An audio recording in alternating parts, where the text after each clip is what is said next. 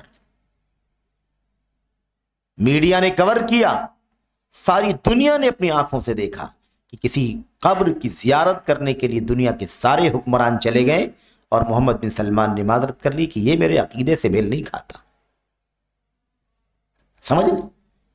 تو اس طرح سے یہ توحید و سنت کی زندہ مثال ہے، اور یہی منہج اہل حدیث ہے، یہی منہج سلف ہے، یہی منہج کتاب و سنت ہے. اس لیے ہمیں چاہیے کہ ہم اس سلسلے میں آزاد نہ ہوں، بلکہ اپنی ذمہ داریوں کو بہت ہی اچھی طرح سے سمجھیں کہ ہماری ذمہ داری کیا ہے. اچھا، یہ چند باتیں تھیں اس حوالے سے. اگلا جو ہمارا موضوع ہے وہ انشاءاللہ تبارک و تعالی ہے 9واں اصول.